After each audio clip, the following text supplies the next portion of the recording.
Good morning. Good morning. How are you this morning? I'm pretty good. How are you? Good. Who am I speaking with?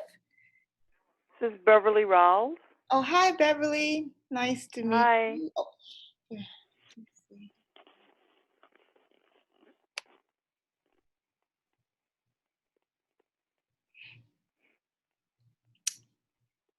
Did you have any problems getting in this morning, Beverly? Only that I started at 9 o'clock and it said that the meeting hadn't started yet. Oh, no, it starts at 9:30, but I do apologize. I got you in now. It starts at 9:30. Mm-hmm. Oh, darn. It's okay. It's okay. Oh goodness. Yeah, Boy, I just jumped ahead this time. it's okay. I couldn't get on last time. Oh Good. goodness.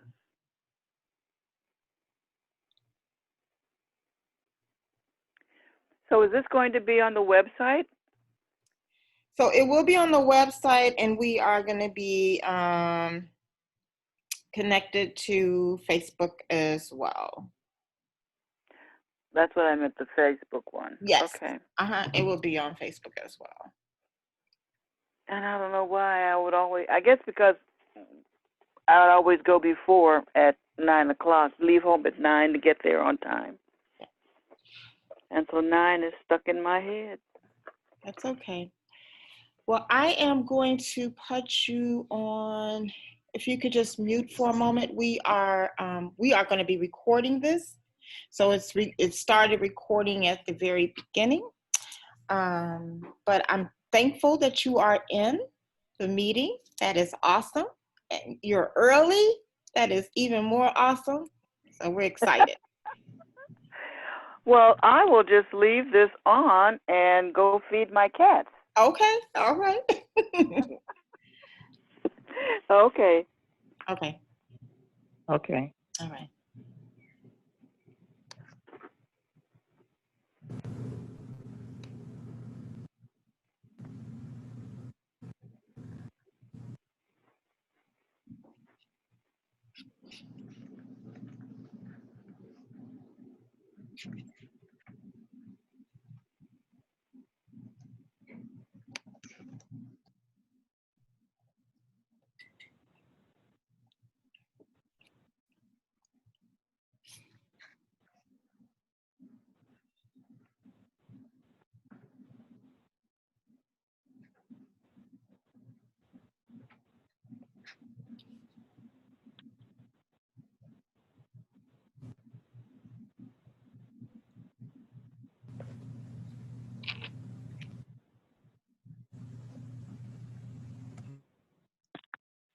Good morning.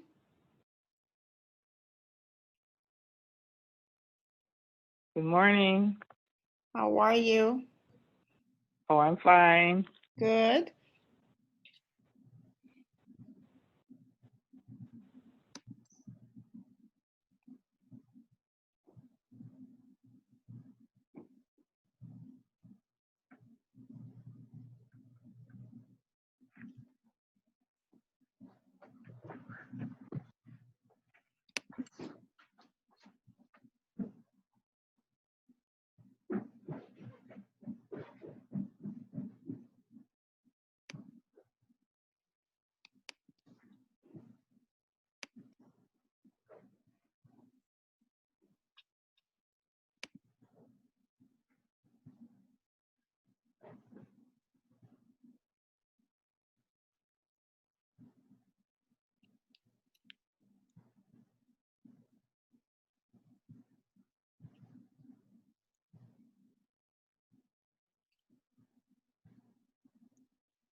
We just want to go over a few little housekeeping rules before the meeting starts, and then Alderman Brookins, of course, he'll be on this call very shortly. So the speakers will speak. They will have the ability to mute themselves and unmute themselves. All participants who are non-speakers, we ask that you enter your questions in the chat box. So you send your questions through chat, and then we will respond to those questions accordingly. We ask that the speakers, when they speak, afterwards, there'll be an opportunity for questions to be asked. So you put those questions in the chat box, and then we will respond based on what they say.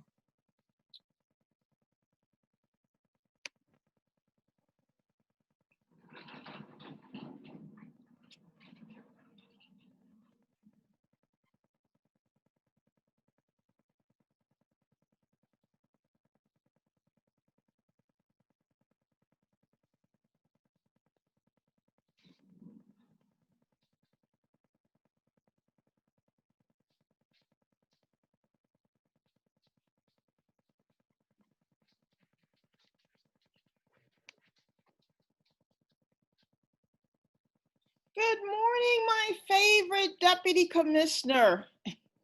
How are you?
Hey, what's up, man?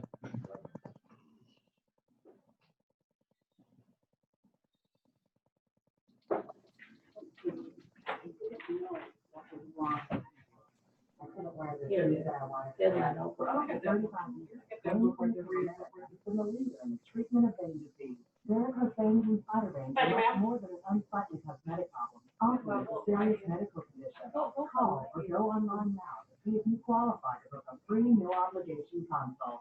Very critical miracle to save my life. I'm glad it's been taken out. And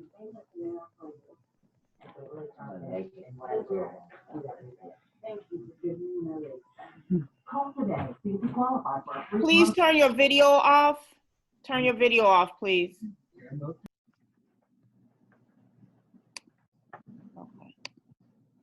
Not this one. Okay, click What? Hold click on a on second. the Morning, Hold Carla. on a second. Hold on a second. Hold on.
Good morning, everybody.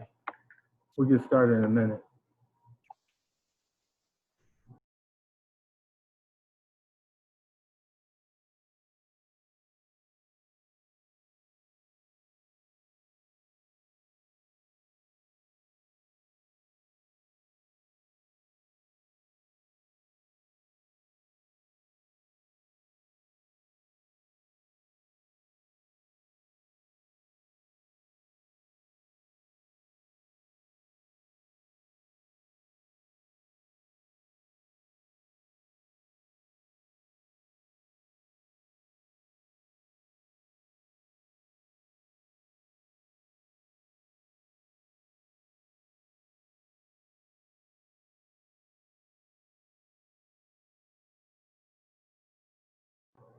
Hey, is Dominique on the call? I texted Facebook.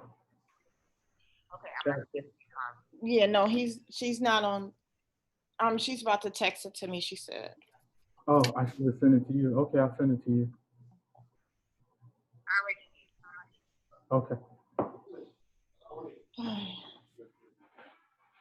Carlos, Ken, Malcolm, good to see you all. Martha Williams, it's good to see you. Good morning, Alderman. Morning, Alderman. Morning. Good morning.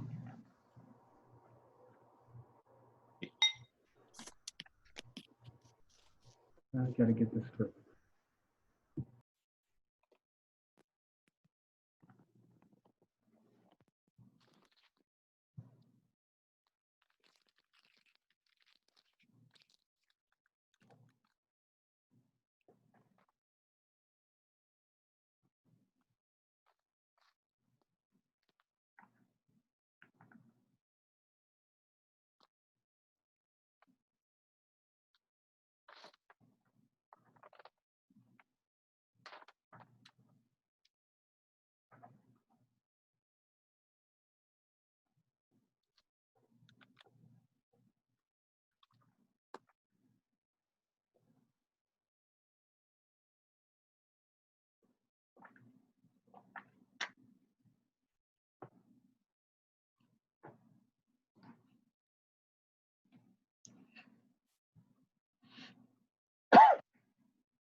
Hey, Carla, did you get the Facebook Live set up yet? The Facebook Live is connected. Oh, wonderful. So I guess we can get started. Hey, good morning, everybody. Welcome, welcome, welcome, welcome. Thank you for joining our second 21st Ward virtual town hall meeting. You can't hear me? Can you hear me? Yes. Let me hear you. Okay, sorry. All right, good morning, everybody. Welcome to our second 21st Ward virtual town hall meeting. Before we get started, I just want to go over some meeting rules for today's meeting, and then we will introduce the co-hosts on the call. If they're on the call, 4th District Cook County Commissioner Stanley Moore, 27th District State Representative Justin Slaughter, City Treasurer Melissa Kanyes Irving, and today's speakers below. Here are just some of the basic rules. The meeting host will mute everybody during the meeting. No one will be able to unmute themselves unless the host unmutes you. Hey, The speakers will be able to hello? yes?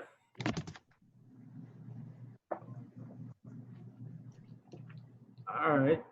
The speakers will be able to, people are still joining. The speakers will be able to unmute themselves.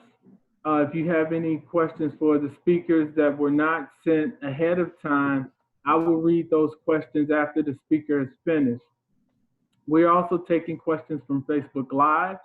So if you're joining us from Facebook and you have a question, please type your question in the comment box and my staff will get those over to me and I will read all of the questions. Couple of announcements. The opening date for our office will be Monday, July 6th. We have some new office rules that have been set in place to ensure social distancing. So when you come in, things will look a little bit different. And we're asking, if you can, please call ahead to schedule your time to meet with my staff. This will help eliminating people having to wait in the waiting area. And lastly, we're asking everyone to wear the mask in our office. If you have not completed your census, we're asking that everyone please do so.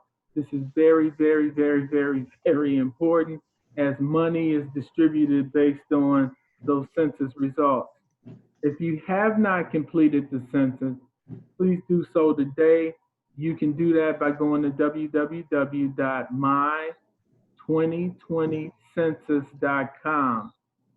It's really quick and easy to do, so we encourage you all to do that. And so with that, we're going to get started. Is Commissioner Moore on the line? Commissioner Moore, I see his name out there. Or someone from his office? It's me, Alderman Eldine. Hey, Aldine, is the commissioner going to get on the line, or are there any announcements that you would like to make? I'm not exactly sure if he's going to be able to join us this morning, but I don't know if everyone's aware that the county building will open back up on July 6th, and precautions have been put in place that there will be a screening to enter the building, along with questions that will be asked prior to being able to access whatever county offices or services that you need. You would only be able to enter in on the Clark side of the building, whether you're going to the city side or whether you're going to the county side, just to eliminate the multiple entrances in and out. The same precautions are being put at 69 West Washington and the Daily Center. The pedway will be closed off, so you will not be able to enter the county building, the 69 West building, or the Daily Center using the pedway. Thank you. Hey, Aldine, are all of the county offices open, for example, to get birth certificates, the clerk's office, are all of the services opening on the same day? They are opening on the same day, but they would limit the amount of people. So the wait time may be longer than normal, but you could do a lot of the county services online, especially the birth certificates and the marriage license certificates. I'll send the information over to your office on how you can obtain it online and do an online phone interview via Zoom as well. All right, thank you. You're welcome. I see State Representative Justin Slaughter. Representative Slaughter? Yeah, hi everyone. Good morning. Alderman Brookins, thank you for putting together the this virtual town hall meeting, and thank you to your staff for working so hard to put it together. Several things kind of going on. Let me just talk about my office. We're open Mondays and Wednesdays, 9 a.m. to 3 p.m. Mondays and Wednesdays, 9 a.m. to 3 p.m. Continue to call us, leave messages when on those days that we're not there. We are checking our voicemails, and continue to email us. We do have a sign up that will go through all the guidelines once you're there. We've got PPE and hand sanitizer and all of that. But like Alderman Brookins said, with his office, we'd like to drastically reduce the congregating, and I'm taking a lot of virtual meetings via Zoom and whatnot. Constituent services, many of you may have questions about unemployment. We are continuing to work with the Illinois Department of Employment Security to help you out with that. Since COVID hit, we've helped several folks out with those issues. So don't hesitate to call or to let us know if you have an issue with that. Many of you know yesterday, the state went into what we're calling phase 4, all right? All over the state, you'll probably see roughly about 400,000, 500,000 people go back to work. We are trying to triage in getting back to some normalcy. You can go to the governor's website, but new guidelines for a variety of different things, for meetings and events, indoor, outdoor activities, indoor dining, museums and zoos, movies. Essentially, everything is 50, gatherings are going to be 50 people or less. Okay, 50 people or less, or 50% of the capacity of whatever the facility is. With dining, you've seen a lot of restaurants obviously spill out into the outdoor areas, but we did start indoor dining, and I think restaurants will be at 25, they're capped at 25% of capacity. Lastly, Alderman wanted to talk about the state putting out $900 million for community and business grants. Okay, I'll say this, but you could always call my office, but emergency rental assistance is available. Emergency mortgage assistance is available. Then there's what we're calling big grants, business interruption grants. If your business was interrupted by COVID, whether it's a business, a restaurant, a lot of our barbershops and salons can take advantage of this, and also gyms and fitness centers, et cetera. But there's money there to help out.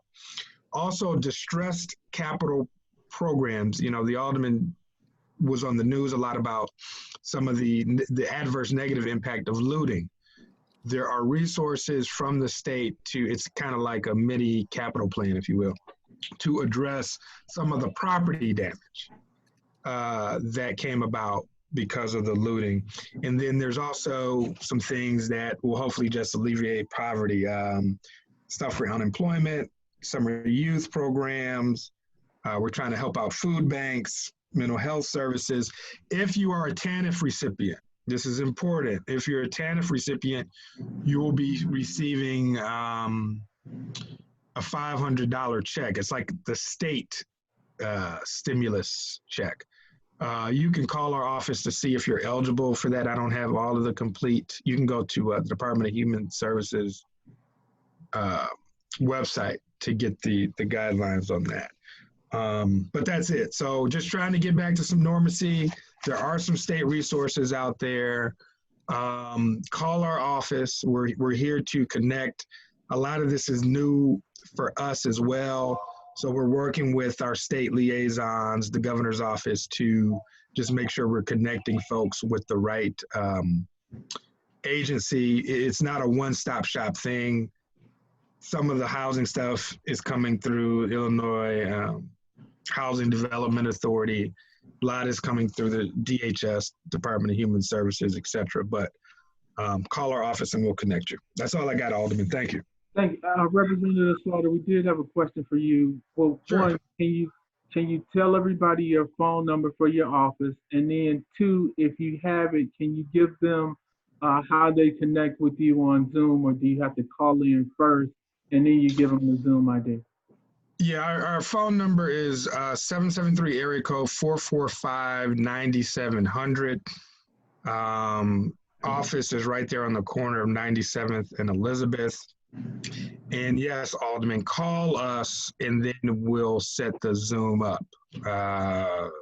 We've got several Zoom accounts, so that's not a problem. But yeah, call us or somehow contact us, and we'll set the Zoom up on our end. All right, thank you. Yep. Is Treasurer Conyers on the phone? Melissa Irving? Is she on the call? Okay, then we will go to the next person we have. Hey, Alderman. Yes. One thing, because we're always talking about trying to get people jobs. It's a city thing, it's a county thing, and you can just contact our office about. But this contact tracing initiative, I think we're trying to roll that out as aggressively as possible. Alderman, I think the city is saying they're going to have roughly 600 jobs or so. Same thing with the county. So I mean, we may be looking at over 1,000 jobs. Essentially, you act as a case manager for tracing, monitoring, and tracking individuals that come in contact with COVID positive individuals. But we want to make this somewhat of a jobs initiative for our community. Thank you. Just contact our office. Speaking of jobs, I do want to say, if you missed the news, that all Walmart stores are reopening, including the one in the 21st Ward on 83rd and Stewart. So we're happy about that. I think they employ about 600 people there at their location. Another exciting development is they're going to put a clinic in the Walmart so that people can access healthcare needs right there at the Walmart.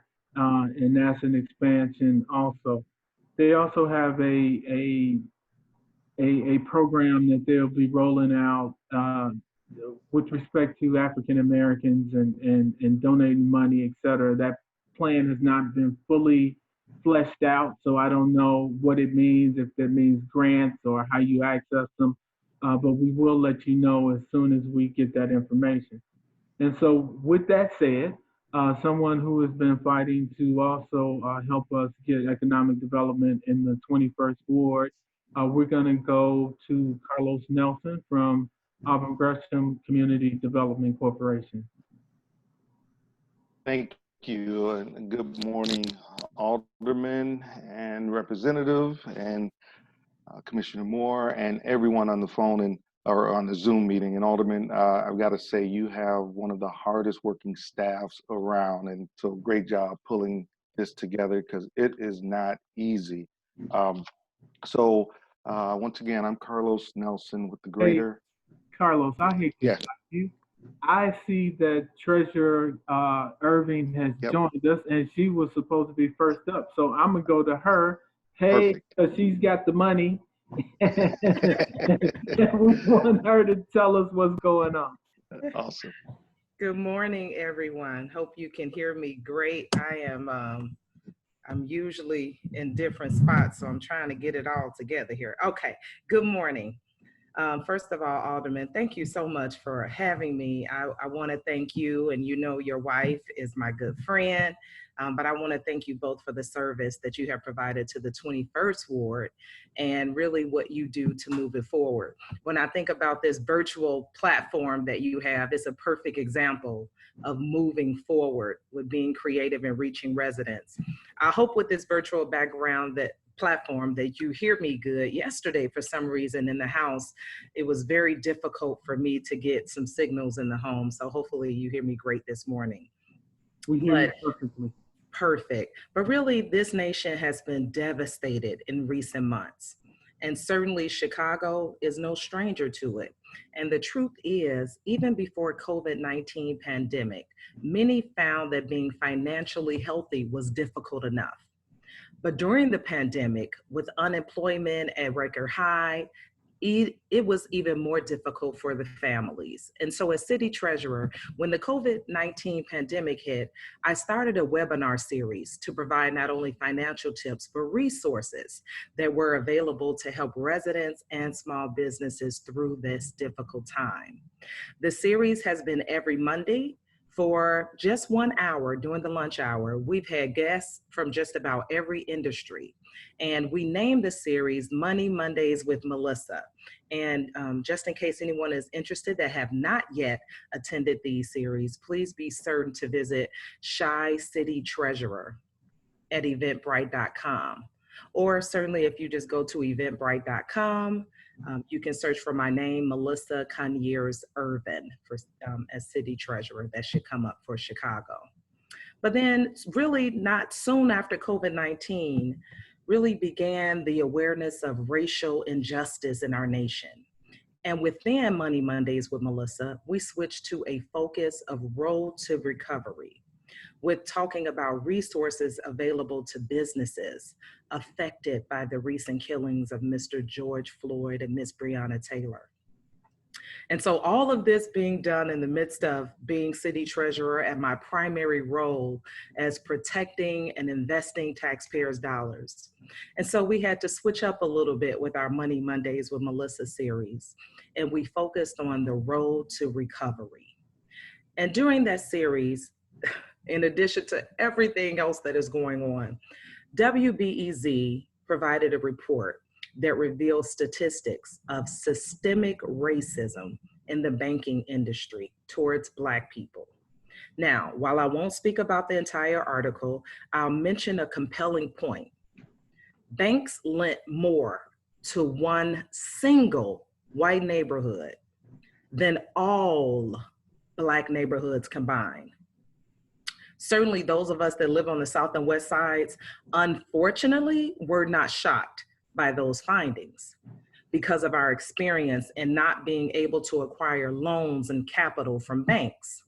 But to see it in writing in this article, it really was compelling. And you know, it was a time where with everything that is going on, we knew that we had to bring more awareness to this issue. So on Juneteenth, actually this past Friday, State Treasurer Ferrix and myself, we joined forces and we brought the big banks to the table to not just talk about the issue, but we formed a commission, a task force per se, to come up with solutions to combat systemic racism in the banking industry. So I really look forward to coming back to you with updates on this huge initiative. I was telling someone yesterday,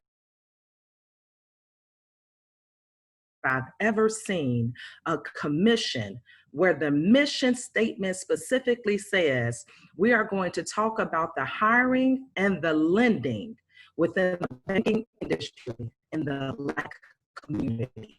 I've never seen that before. And so I am so proud that we have at least gone the first step with forming the commission. And we certainly look forward to bringing back updates of that. And if you want to follow us to see how things are going, please be sure to sign up for our weekly newsletters at ChicagoCityTreasurer.com. That's our website. On that website, you can find out about Money Mondays and Melissa series. You can sign up to receive emails. Again, ChicagoCityTreasurer.com. Now, there's way too much to go into what I do on a daily basis and all the initiatives that we make within just this 1 year being in office. But I look forward to coming back, talking about all that, and I encourage you to join us this Monday. We have a special series for our Monday Melissa. We have a special meeting that day where we're going to talk about our investment portfolio. Now, a lot of people don't really realize is that I not only protect the taxpayers' dollars, I'm not only the sole custodian of your dollars, but I invest your dollars. And so we're going to be talking about this coming Monday, how we have been able to invest your money even during this pandemic. So be certain to join us. It's only for 1 hour during lunch at 12 noon. As I mentioned before, you can register at Shy City Treasurer at eventbrite.com, or if you go to eventbrite.com, you can search for my name, Melissa Conyers Irvin, or certainly, as I mentioned, you can go to our website, ChicagoCityTreasurer.com. Again, Alderman Brookins, thank you so much for this time. I wanted to be timely for you. I know you have a number of guests, and so thank you, and thank you for all the work that you do into the residents within the 21st Ward.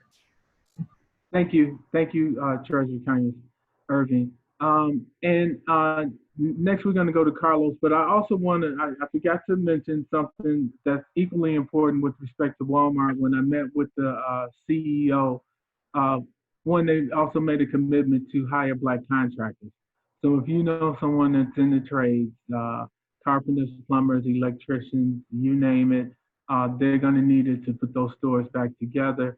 They made a commitment to hire African Americans and African American companies to do that. So please get that information. Also, when they start switching managers and personnel and assistant vice presidents, initially when we got that Walmart, they had made several promises about things that they were going to do for those individual stores. For example, like hiring local people for the snow removal and for the cleaning up the parking lot and for the lawn maintenance, et cetera, et cetera, et cetera. So if you also have people who do snow removal, who do lawn care, who do HVAC, who do lot service work, et cetera, we'll get those names to the people at Walmart also.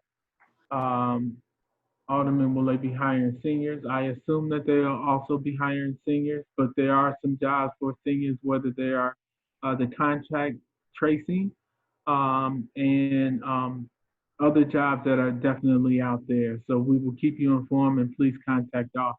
So and also Carlos has a great line on jobs, and this is a great transition. So sorry, Carlos, for stopping you, but you're back on.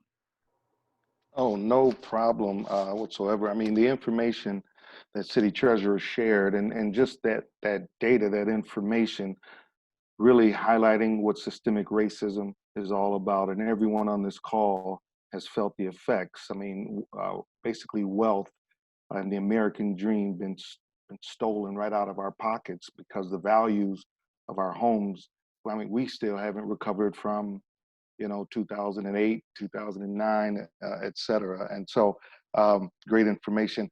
I think you pulled the plug on me when I was saying how great and hardworking your staff was. Is that right? Well, they are some very hardworking individuals.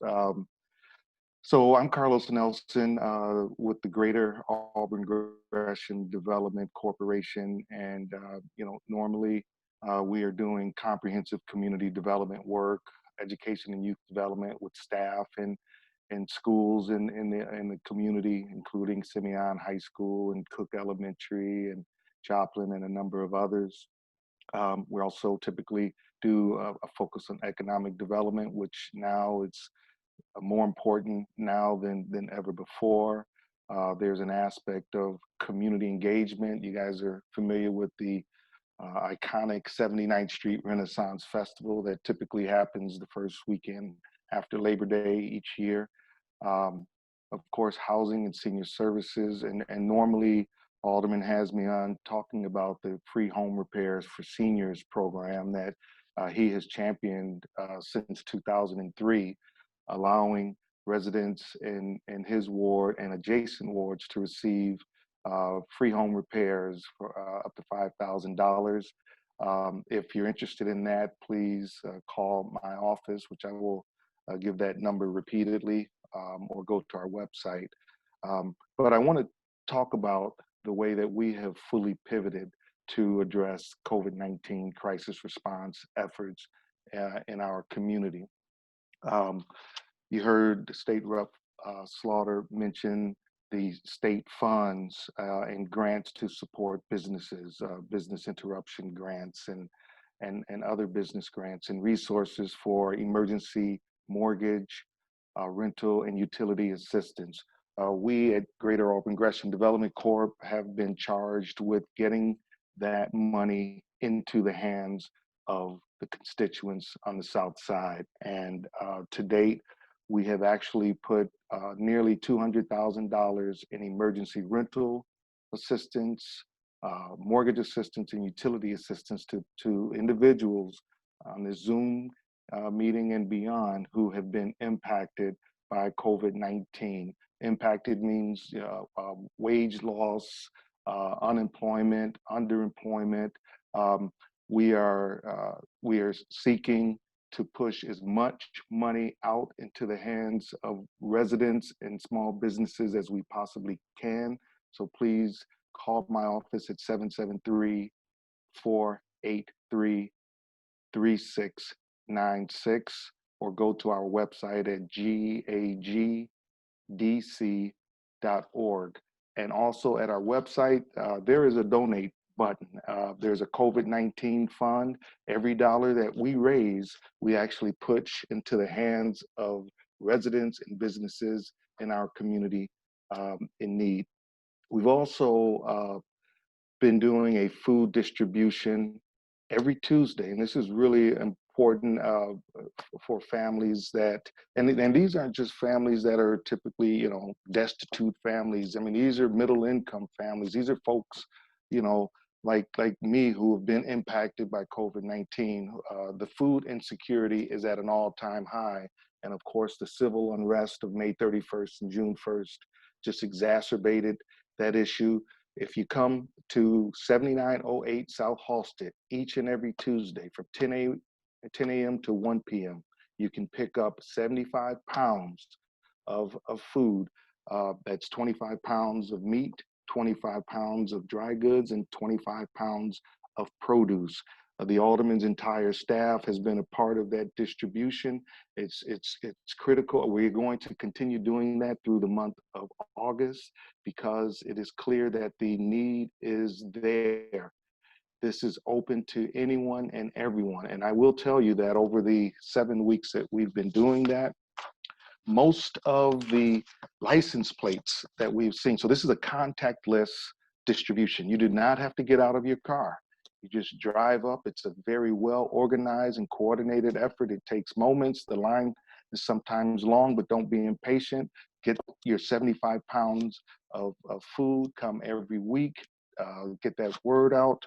I will tell you that most of the license plates we've seen have been from, or many have been from Indiana. There have been a number of families from the Southland, so it's outside of the 60620 zip code, which is fine, but it's imperative that everyone on this Zoom meeting come and take advantage of that opportunity. Once again, it's every Tuesday, 10 a.m. to 1 p.m.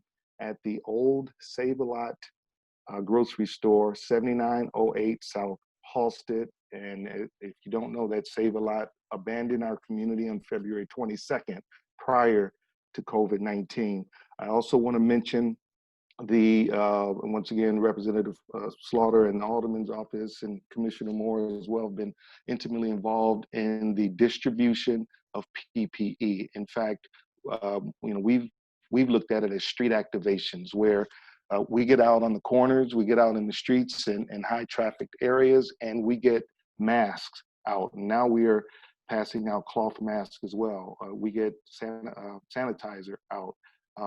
So this is something that we will continue to do as long as the donations come in. To date, we have distributed 80,000 masks just on the south side, and not just Greater Auburn Gresham Development Corporation, but the elected officials on this call, North Beverly Civic Association, West Chatham Improvement Association, Block Club 21. I mean, and this is a unified effort, which is one of the reasons that the Auburn Gresham community, which was hit really hard with the very first COVID-19 death. If you guys don't know, a 21st Ward resident, and then her sister, unfortunately, lost her life as well. Well, our numbers we've had some success, but don't take the movement into this phase 4 that the representative mentioned as, you know, we are out of the woods here. It's really important that we take this phase 4 responsibly, which means everyone on this Zoom meeting has a responsibility to stay masked up, to maintain social distancing, or at least be aware of social distancing, and to wash your hands regularly, and to pass this information on to our friends, our families, our kids, our grandkids, our nieces, our nephews. If we do not do that, you know, with this newfound freedom or a closer approach to normality, we will go back, and it'll be a hard step backwards, Alderman, if we have to go back to phase 2 or phase 3 with that sheltering in place. The last thing I want to mention, and sorry for taking up so much time, your mention of Walmart and the clinic in it is exceptional news, and that goes without saying. I'm not going to go too much into the COVID-19 testing, as Ken Burnett will share, but there is available testing. Everyone should get tested. Testing for all, everyone. There's accessible sites at 79th and Racine, thanks to Friend Health. There's a site at 8234 Ashland, Access Community Health Network. Of course, there's the site at Studio Movie Grill. And then, of course, Ken will mention his site momentarily. But each and every one of us should get tested. I hope to see you all on Monday at 1 p.m. And thanks to City Council, the mayor will be out at 79th and 79th and Halsted, or 838 West 79th Street, to make an announcement about $4 million coming to the Auburn Gresham community to build out a full service health and wellness center. I want to publicly thank Alderman Brookins now for that, and more information to come. Thank you all. Hey, Carlos, just before you leave, can you repeat your phone number again, the address, and can you type it in the group chat?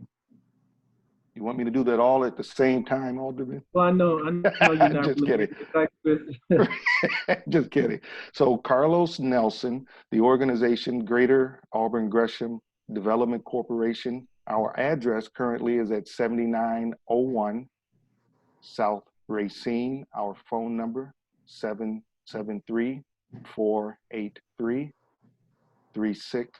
483-3696, and our website is www.gagdc.org. And though we focus on the 60620 zip code and the surrounding zip codes, we are really looking to support any and all of the residents on the south side.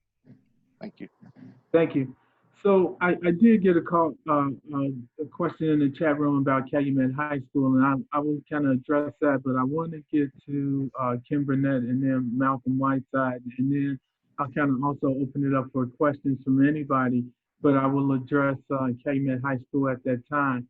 So at this point, I want to turn it over to Kim Burnett.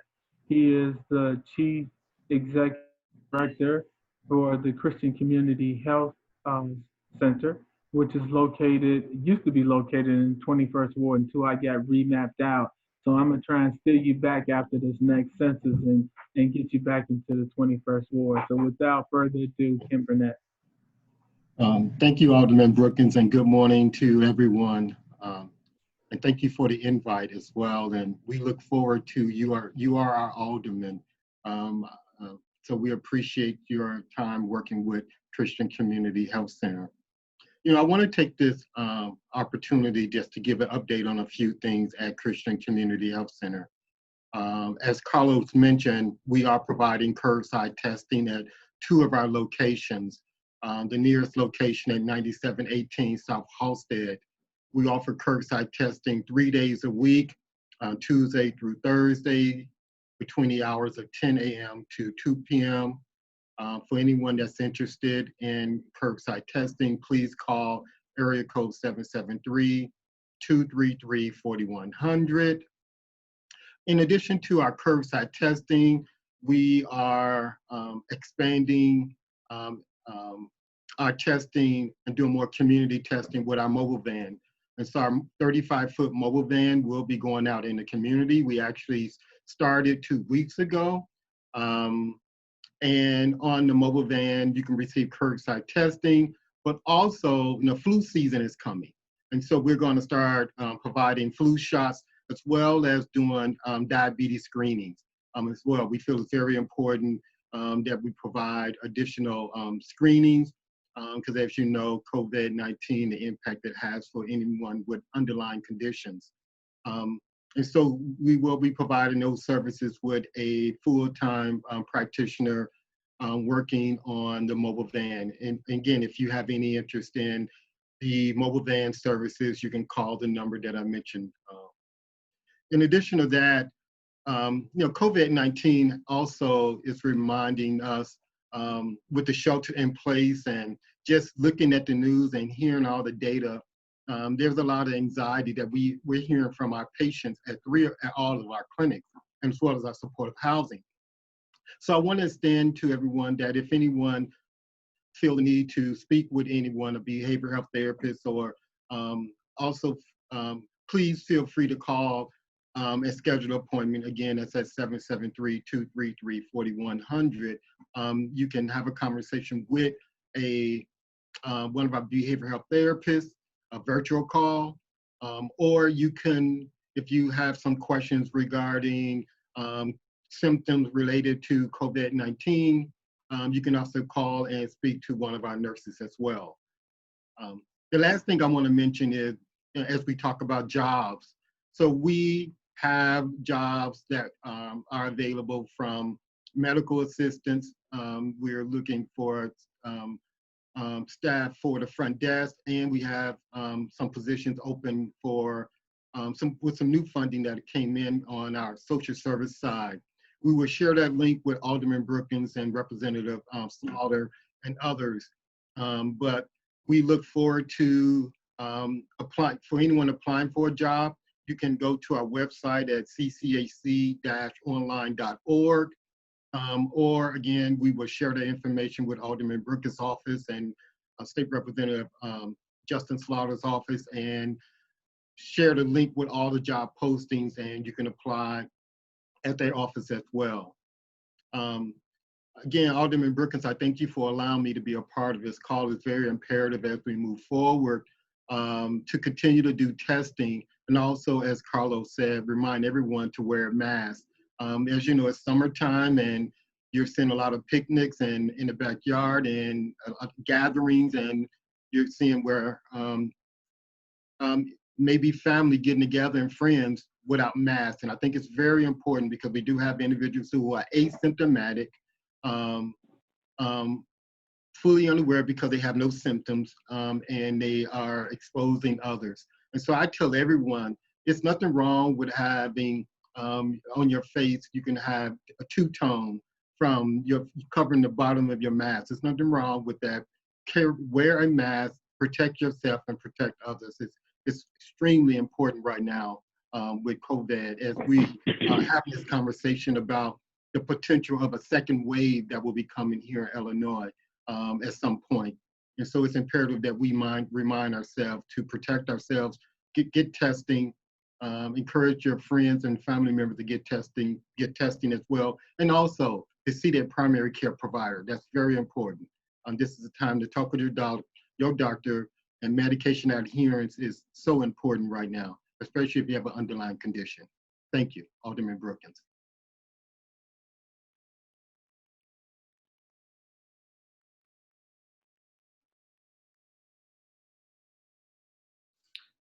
Mr. Burnett, this is Eldine from Commissioner Moore's office. Can you share that information with our office as well? Definitely, I will. Yes. Thank you. Thanks, Carla. Alderman, you gotta unmute yourself. Alderman, you're on mute. I think Carla took back over, but yeah, I got it. So here, if you wouldn't mind also typing the information in the group chat, the address, Yes. the phone number, and the website information so people can do it. Also, for those of you all who missed some of this or want to watch it later, it is on Facebook Live. There will be a link on our website and on our Facebook pages so that you can also just click on that link and re-watch it. It is being recorded. So thank you. Thanks, Ken. And Carla is going to type in our website information and our phone number and our address in the group chat for those who don't have it. Yeah. So without further ado, we have Malcolm Whiteside. He's with the City of Chicago Department of Forestry, and he's going to talk about some issues that have recently affected the city, in particular the 21st Ward. Malcolm? Morning, Alderman. Thank you for the invite, and good morning, 21st Ward. Yeah, I mean, ever since the pandemic started, you know, we've been what we call essential employees, so we've been out there working every day. But unfortunately, the pandemic did hold some of our services because everybody was stay in place. We couldn't have your cars moved. So if there was a tree that needed to be treated or trimmed or removed, and your car was in front of that tree, we couldn't knock on your door and ask you to move your car. So a lot of services got pushed back for that reason. Just the last couple of weeks, the mayor's office allowed us to start posting no parking signs again. No tickets were issued if cars were in the way. So that's you know, relief right there. But it allowed us to catch up on some of the backlog. We would have been done with everything in 2019, but because of that provision, we couldn't complete that. So right now we got about 166 open trim locations from 2019. All removals are completed from 2019 that were scheduled. We was able to take care of that during the crisis. Moving forward, we will be doing a 21st Ward, entire ward survey in August, looking for any dead trees or any trees that need extensive services. I tell everybody, your best thing, if you need service right now, make sure you call 311, make sure you call the Alderman's office so that we can have those records recorded. Make sure you get your SR number, so that's a tracking mechanism that we need when we go forward. But I allocate my crews based on the number of requests in the ward. So if you're not calling and your expectation is why they're not servicing the ward, I look at the entire city and determine where the maximum amount of crews need to be put. So if the 21st Ward only has 20 requests versus somebody that has 200, 200 is going to get the services. You might get one truck. So you got to make sure you're making those calls, and that's very important. Right now we're in trim season, but if a tree is in dire need of being removed, we will address that. We won't hold off and let that hold until the fall. But right now, that's where we are right now. If you're having issues with your sidewalk or your sewer, you can call the 311 number. I'm gonna give you my number too. We work hand in hand with both those departments. Sidewalk is with Department of Transportation for the City of Chicago, and any sewer-related issues with the Department of Water Management. So we work together in conjunction to try to solve or resolve your issues. And if it's something that we can't resolve, we would always let the alderman know. it's something that needs to be addressed in another matter. But you can call my office anytime between the hours of 6 a.m. and 6 p.m. The number is 312-746-5222. Also, I encourage people, they're doing a study right now on City of Chicago's heat index islands, which are areas in the city where there's not enough trees and the heat is generating a lot of energy. So if you need a tree planted, right now is the time to call to request a new tree. It might take a while because we only budgeted for so many dollars per year for trees. But also, if you're in the midst of cleaning your yard or something like that, you can throw those tree debris out in the alley. Don't block the alley. You can put them in the parkway in the front. Do not tie it up. I do not take anything that's tied up. It's got to be nice and loose. I will encourage, if you hire a contractor to remove your tree, the contractor is responsible for hauling the debris away. You got to keep that in mind. You pay those dollars, that should be included in your price. Because when you put a whole tree out there, it takes time away from me to go pick that debris up. So we're starting to crack down on these contractors that are leaving us stuff in the street. And that's about it, Alderman. Malcolm, can you describe for the people on the call about the mayor's policy now regarding removing discretionary trees? Right. So the title discretionary is pretty much gone now. They call it automatic request. I want to say the policy at first was kind of rocky, wasn't going to be the same as it was. As of today, nothing has changed. So the alderman has, still has that right to request 20 trees right now. And until that policy changes, nothing has changed right now. So they've gone back to the old format. Only thing that changed was the forms, the new form that I sent over to your office, but just the verbiage, that was it. Okay, thank you.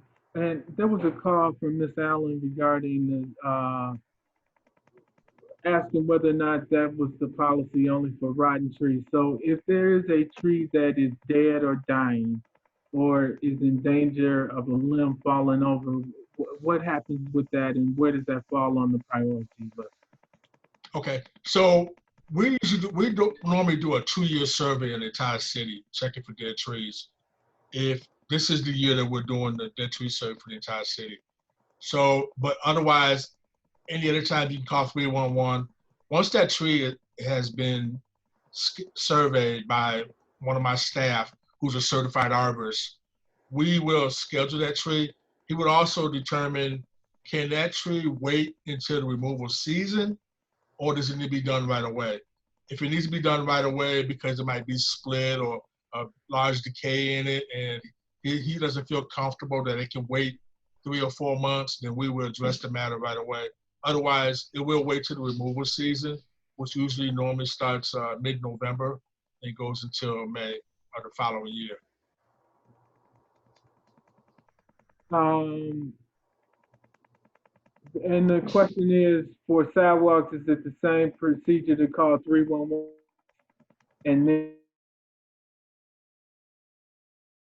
Whether you call 311 and ask for a removal request, when you ask for a removal inspection and then put in the description, tell the operator my sidewalk is lifted or whatever the issues you're having, that way it's addressed to me. If you put it in CDOTs, all they're gonna look for is just a sidewalk issue.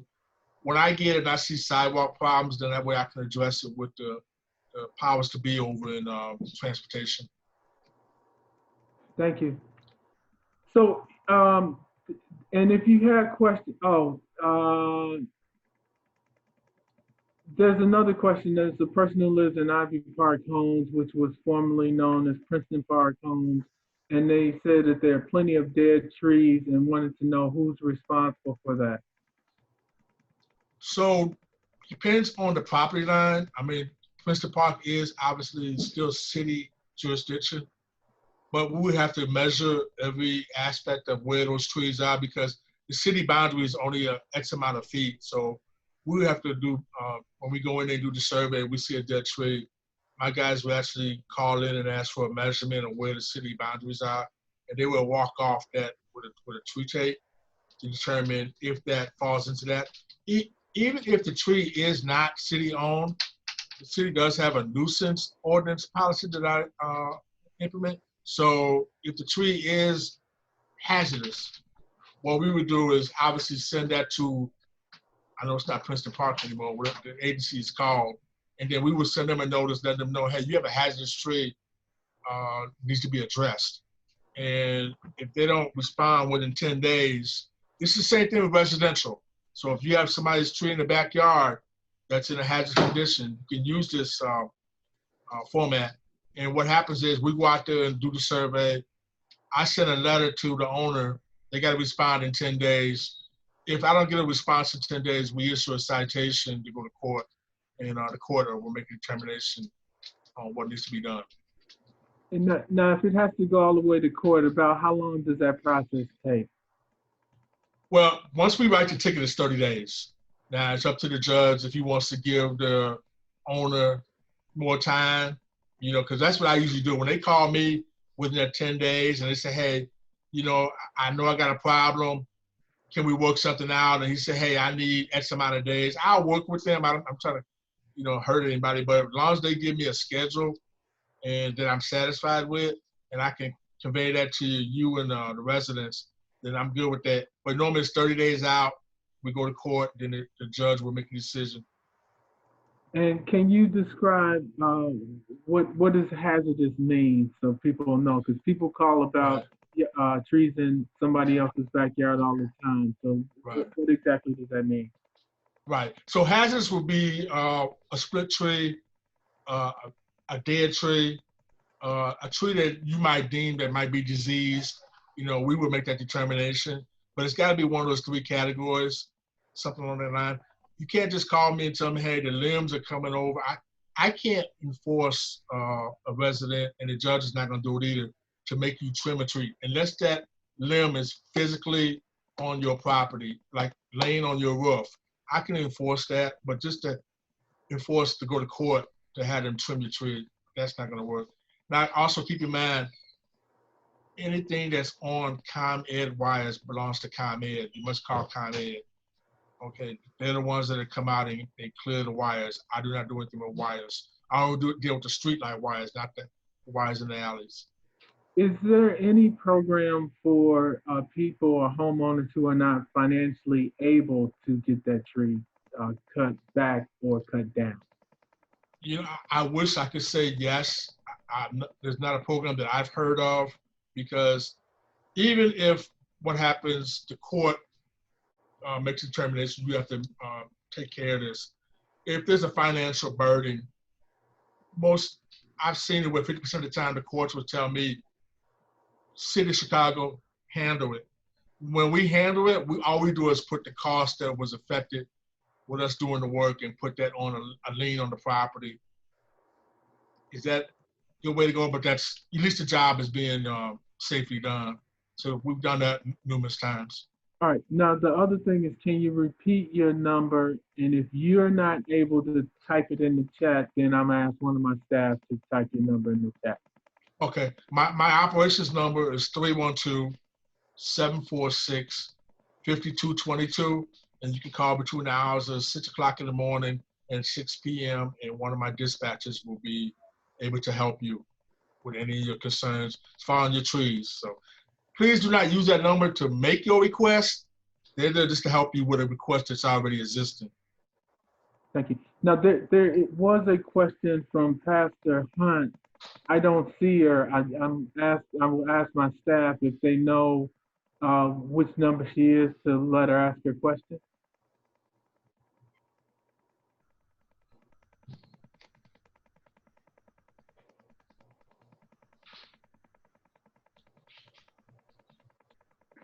I'm not sure if we can get her. Okay. So, Brookins? Yes. Good morning. Good morning. I sent some questions and Mr. Whiteside answered a couple of them.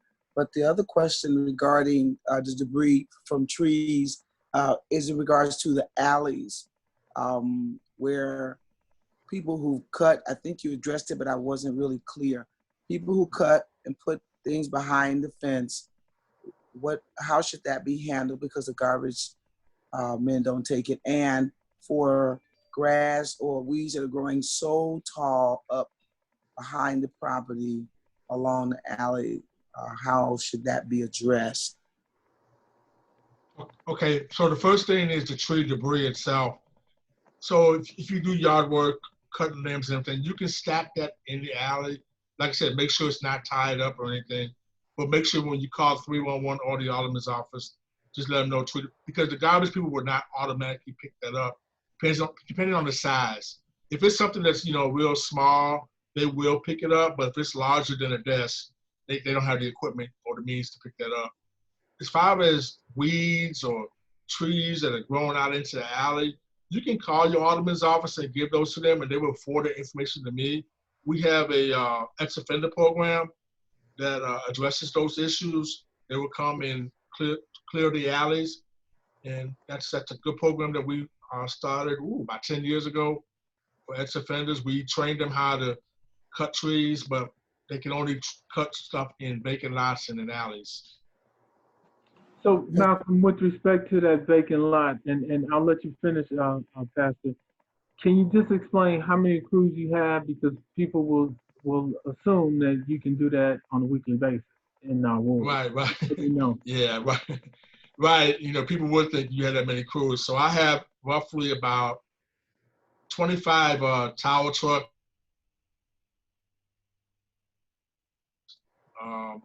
My South Division, which is in your ward, pulls out at 900 East 103rd.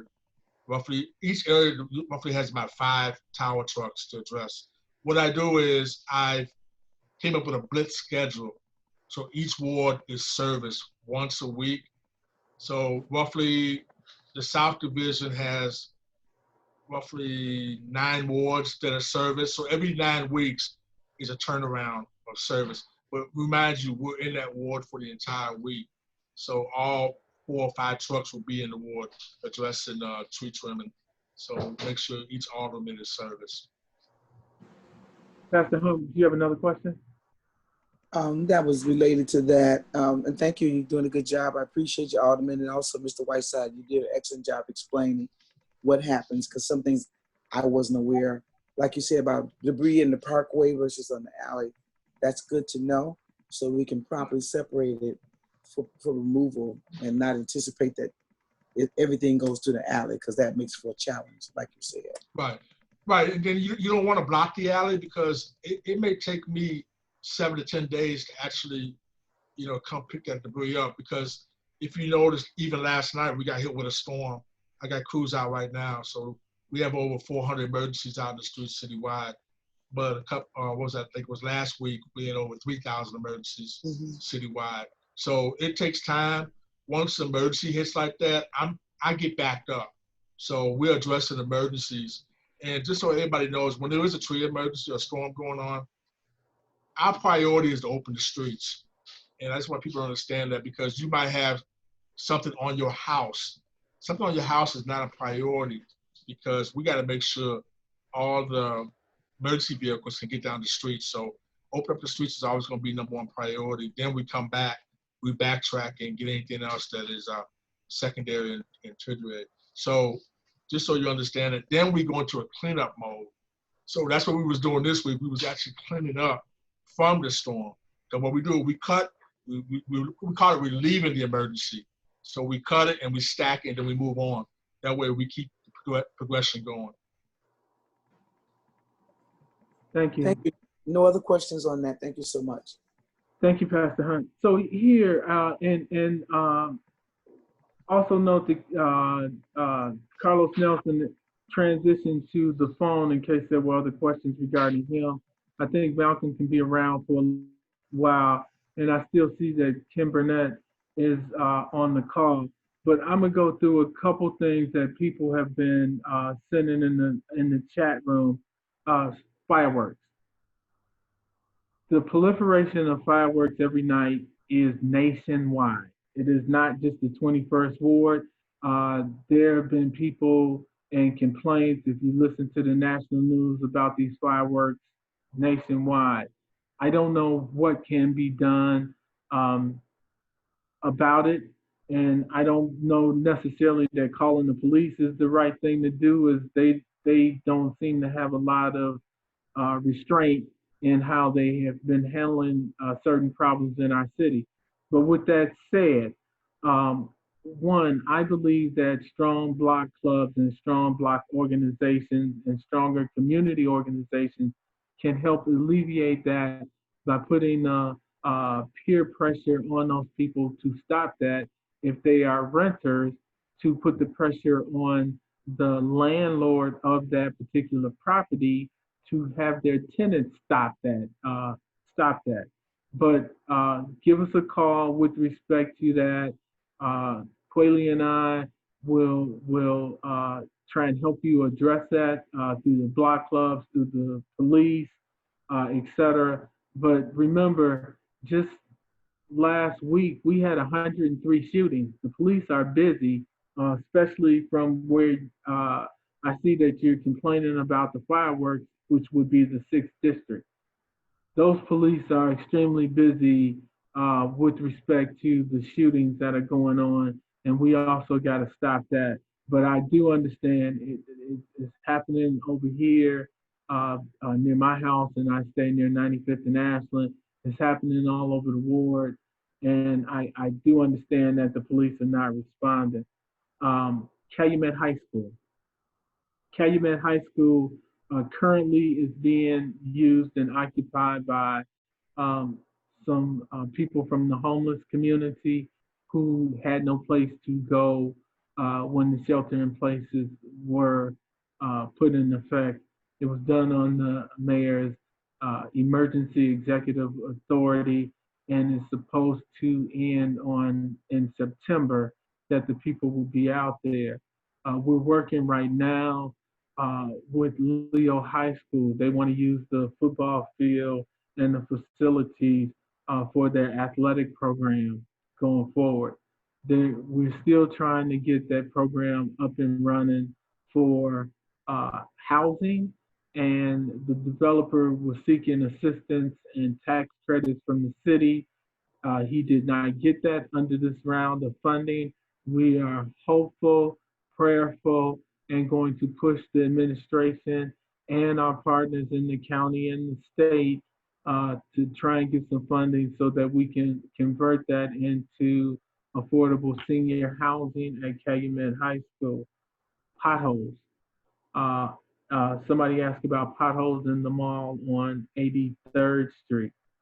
Depending on where the pothole is, it could be a city or the private owner's responsibility.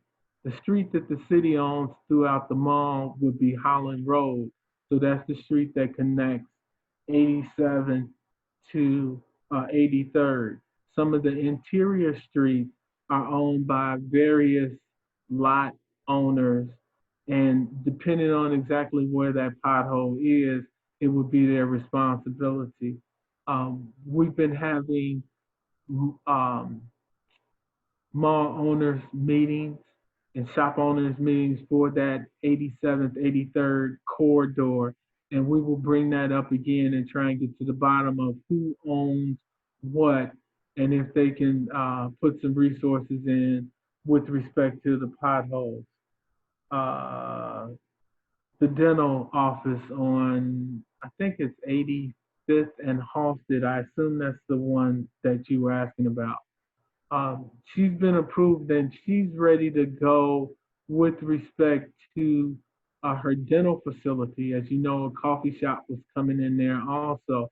The coffee shop had a slowdown and the dental facility had a slowdown as we were closed based on the COVID-19 pandemic emergency protocols.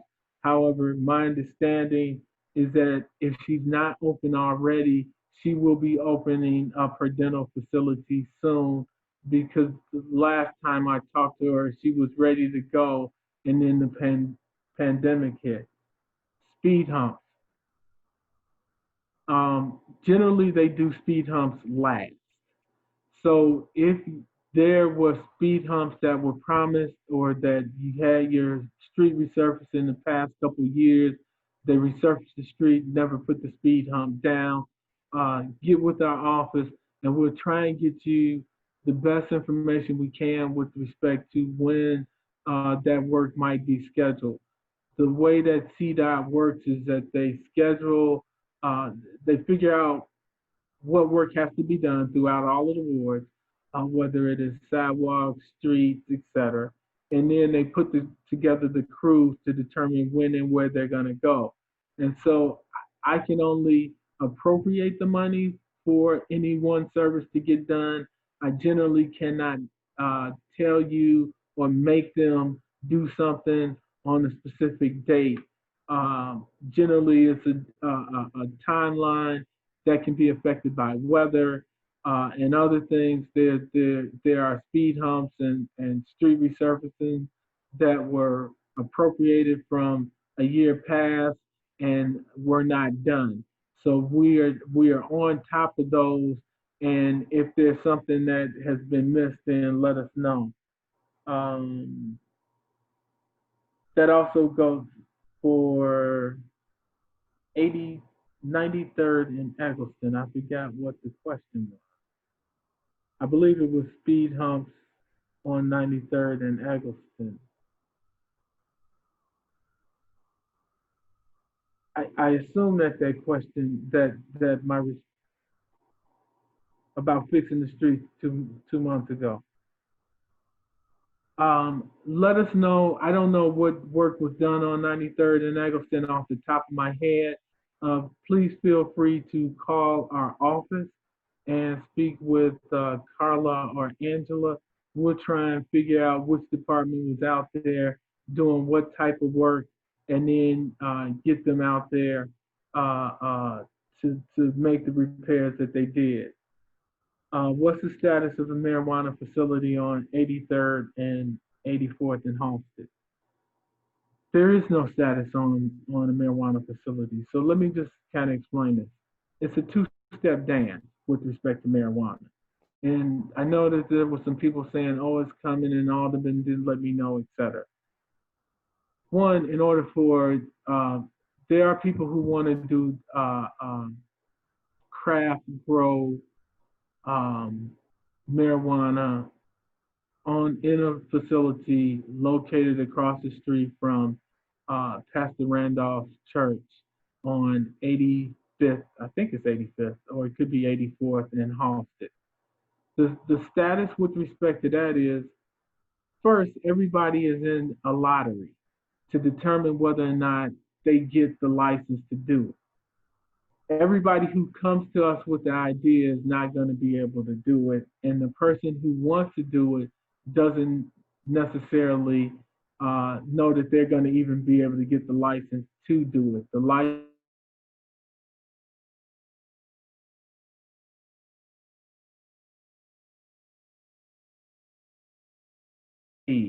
then once they get the license, then there will be other protocols and other meetings put in place with respect to doing it.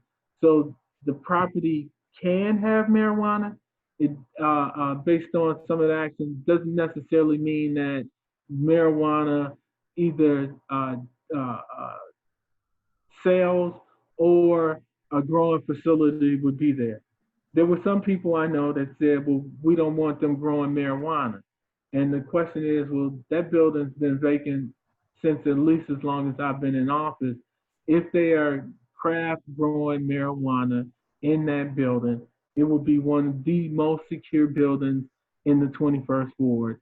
There will be no traffic of people coming in and out. There will be just truck. They will just literally be aquaponics and them growing the product in the building and then shipping it out to people who are distributing or selling it.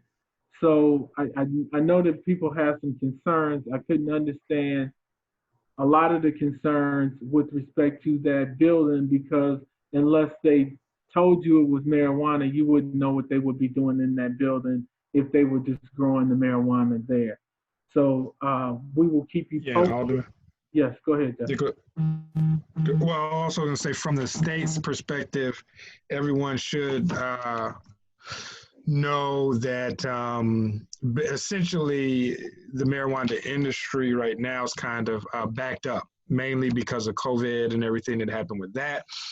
But the aldermen and others and essentially all the Black Caucus elected officials have stressed the aspect of social equity.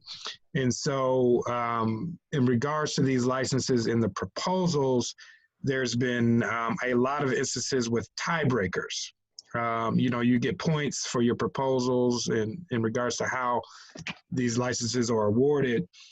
The state needs to figure out how they're going to handle the tiebreakers. Okay, so COVID plus the tiebreaker situation has kind of backed us up a little bit. And then Alderman, I spoke several times with Toy Hutchinson, former state senator Toy Hutchinson, who's leading the cannabis effort for the state, and she wants to you know, really get involved in terms of navigating us through how this will all look. But it's a good question and a valid concern. And you know, the alderman and myself, Commissioner Moore, I think it's good because we'll have some time to get our ducks in a row with all this. Thank you, Representative Slaughter. Also, there were some more questions regarding speed humps, specifically in the Harvard Square We Care block club. And with the respect to those petitions and when those will be done, I can't tell you. Obviously, I didn't know that you were going to ask that question. But again, if you want to contact Carla or Angela at my office, we can communicate with CDOT to figure out where that request is. Please note that while they have delayed some of the stuff with respect to the Chicago Department of Transportation, CDOT, and going out and doing the menu work that has been requested, we can get you the best information that they give to us regarding when that work will actually be done. And so some of the things that they also look at when they go out, what's the condition of the street? If the condition of the street is poor, then they send us back saying, Alderman, we don't recommend that we put speed humps down until the street is resurfaced. Some of the streets, they may not put speed humps down if there's other work scheduled to be done on those streets. For example, if there's sewer work that is scheduled, if there's water main work that is scheduled, if there's gas mains that are scheduled, they will not tear up the street. They will not put down a new street or a speed hump only to be torn up by some other agency, whether it is water, electricity, gas, etc., and then put the speed humps back. So with respect to those specific asks, we can give you the information with respect to that.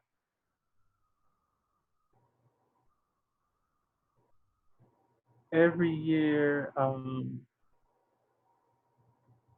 so somebody's also asking about the tracks that go across Western and 95th Street, and why aren't the tracks on 95th Street are in horrible condition.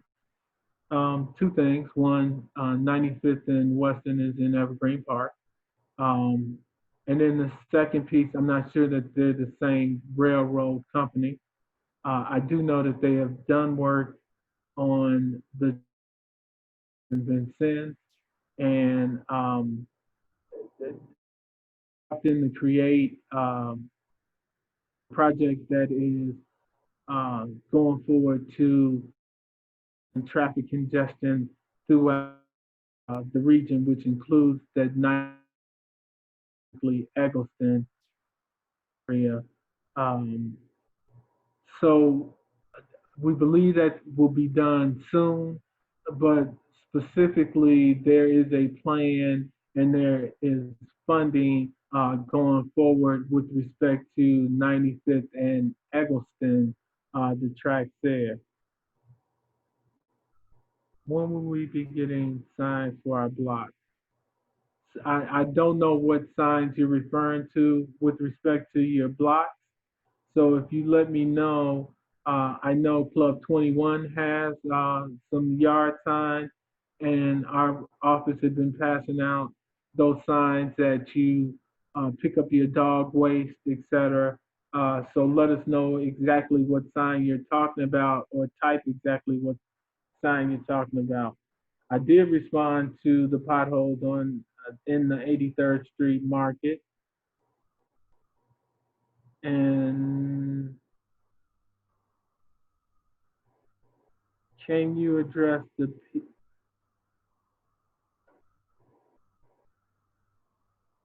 can you address the people at Calumet having COVID-19?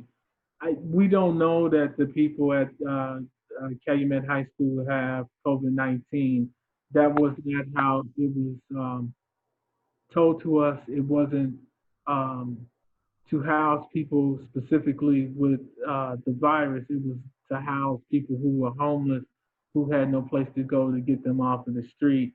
They were at one point at the Salvation Army on 119th Street in Alderman Austin's ward, and then the city moved them to Calumet High School. Um, sorry. Address a weekly news. I talked about the people at Calumet High School. Um, I don't have the staff or the resources to do a weekly newspaper. We have been doing a newsletter almost quarterly. We will get back on that. With respect to newsletters, please let us have your um, email addresses so that we can send them out to you. That is the most efficient way. We cannot mail them. If one, mail is so unreliable, and I use the anecdote that when I was running for re-election, I sent out about 16 pieces of mail, and I only got 13 of them. And since I've been in the house for the past 3 months, there are packages that I know were shipped, and they say that they were delivered and they weren't delivered. And so the mail is horrific, and that is something that we've been addressing with our congressman, Congressman Rush, and we've been on the calls complaining about the poor mail service throughout the 21st Ward in 60620, 60643, and 60628. They're different mail locations that mail comes out of, but it is horrible and it is hit or miss in certain areas. Our email um, our email address is ward 21 at cityofchicago.org.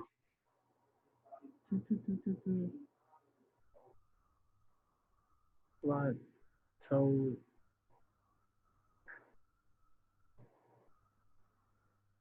people been out due to COVID. I would say that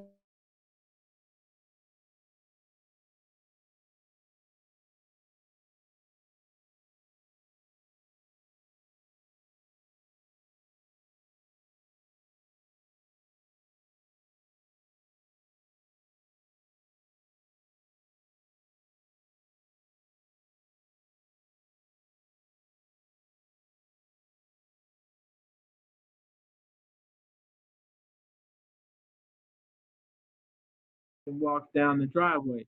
It's just not happening, and it is horrific. If you want to receive an email blast from State Representative Slaughter, please contact his office so that he can send you the information. I agree, Miss Allen, that that's happened to a lot of people. Are there any other questions, Dominique, that came from Facebook? Was there anything that I missed?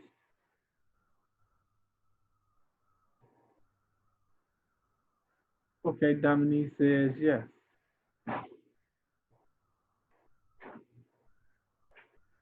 Someone says, "Is FedEx is sending packages back? My package was sent back, but I got an email saying it was delivered. FedEx has been deeming zip codes as unsafe to deliver."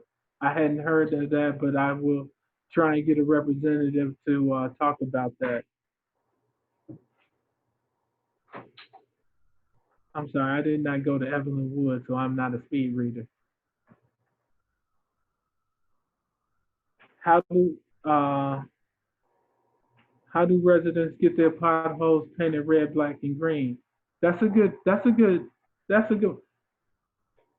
I would like to try and take that up with Club 21. Technically, nobody is supposed to fill the potholes themselves, but um, the police are not going to come out and arrest you for doing it. So let's get with Kweli Kwanzaa and Club 21, and let's get a group together. When sometimes we're out cleaning lots, we could go out filling some potholes and paint them red, black, and green. I think that is a great suggestion. Anything else, Dominique? Anybody else have any questions? You can also raise your hands if you are on the Zoom and on the internet. Um,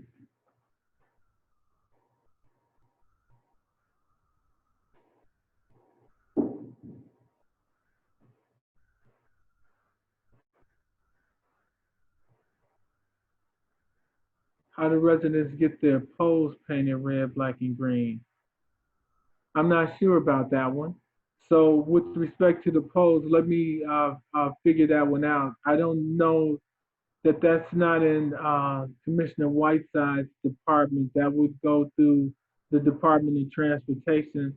Let me figure out with respect to that. I know the city won't paint them red, black, and green. The city is only going to paint them green. Um, but let me figure out what the regulations are with respect to painting them a color other than green, and if we can take that in our own hands.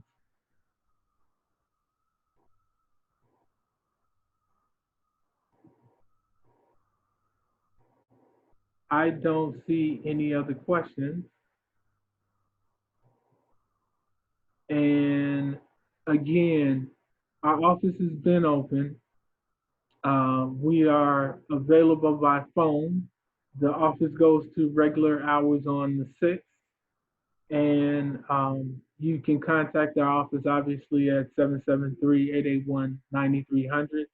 If you forget the number, you can always dial 311 and ask for Alderman Brookins.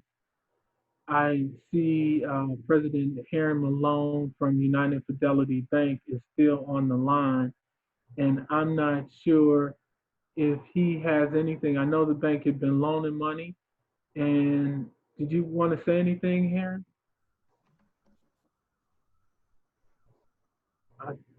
No, I'm good. I just, great information like always, and that we're still here. We're still a resource.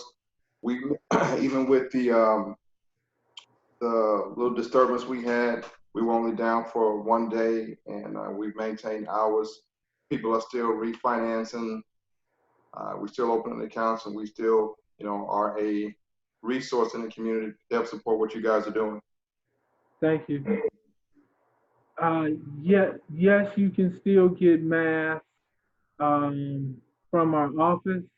I'm not sure how many gloves we have, but to the extent that we have those resources, you can have them. Ms. McGee, with respect to 83rd Street Market, again, with respect to the potholes, depending on where they are, will determine who's responsible for filling those potholes.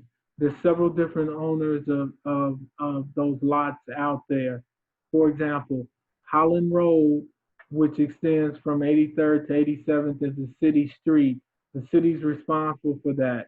Depending on where the other potholes are, um, determines who are responsible for those individual potholes. We're going to have to map out each individual pothole as opposed to just using a group and saying there are potholes on the 83rd Street Market uh, to determine who's responsible. And we'll put the pressure on those owners to uh, to go out there and fill them. What is the city's position on defunding the police? So, and what does that mean?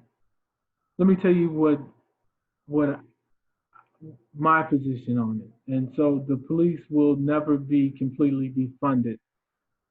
However, there is a model out there in Camden, New Jersey, where they got rid of their entire police department and hired them back. So they got rid of everybody and only hired the good officers back. And crime went down 41%. That's huge and that's major. My wife is from the East Coast, and Camden, New Jersey was horrific with respect to crime. In order to get out of some of these police contracts, you drastic measure in the police. Because, for example, stuff with respect to what the police, the city having to destroy complaints after 5 years. Other things with respect to the police department are baked in the contract, and the city can't get out of that contract.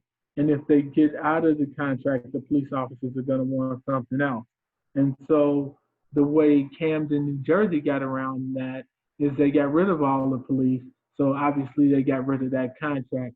They hired them all back, or most of them back, and uh, got those concessions in a new, because it was a new formed organization. Um, Also spoke up against getting the police out of Chicago public schools. That doesn't mean that I think that the kids should not be safe. Absolutely, I do. But I think that the kids could be safe or safer and feel safer and secure at a less costly way. It costs, for example, $183,000 per police officer to be in the school. So imagine if we hired private security. Private security protects our most valued treasure, whether it is parents' bank, whether it is the museum, or any of the things where we keep our most valuable assets. It is done by private security. That could be done at a less expensive cost, and we could get more of them, and you could use that savings to hire counselors. You could use that savings to hire violence interrupters. You could use that savings for a plethora of things with respect to CPS. And so that is my view with respect to defunding the police and with respect to taking Chicago police out of um, Chicago public schools. Um,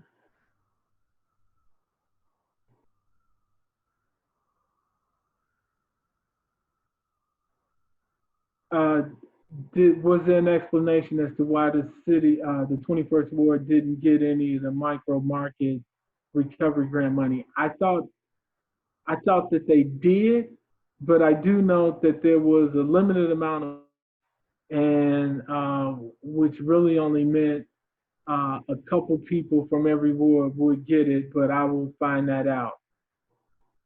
Um, If you want to receive an e-blast from Commissioner Moore, please email him at stanley@commissionermoore.com. Constant gunshots and fireworks. We did address the fireworks. That is a nationwide issue, not just a 21st ward. How will we pay for the private security? Currently, CPS is paying the city of Chicago $33 million for roughly 109 police officers. So you take that savings that they're already paying the Chicago Police Department and use that towards the savings for private security counselors, et cetera. And those police officers could get back patrolling the streets in the dangerous areas as opposed to us trying to hire new police officers.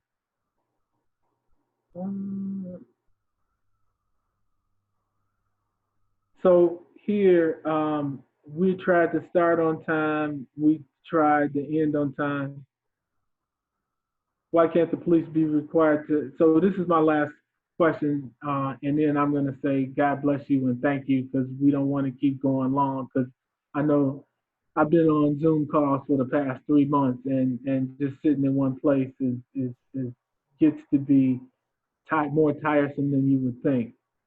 Um, Police can't be required to carry liability insurance because the police contract says that we're responsible for what they do if they do it while they're on the job.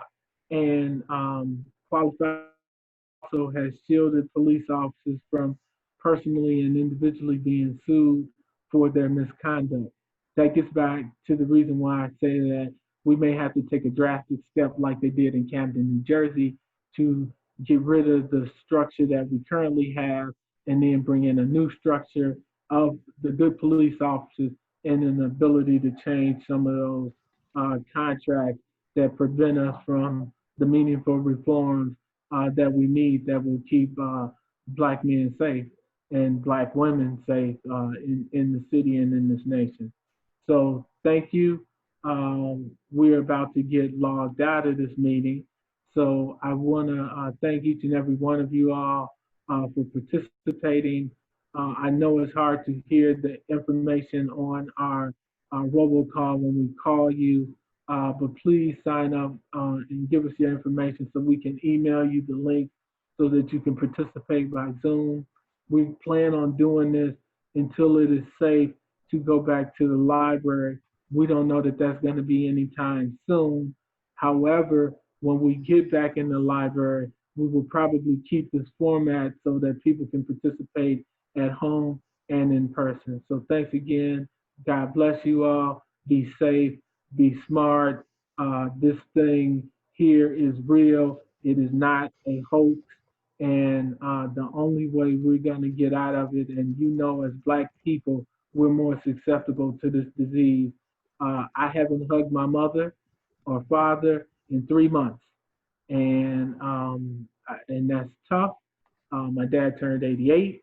We did a big party and a drive-by, but this thing is real, and let's take it serious and make nieces, your nephews, your grandkids, and your kids that is real. So thanks, everybody. Have a great day.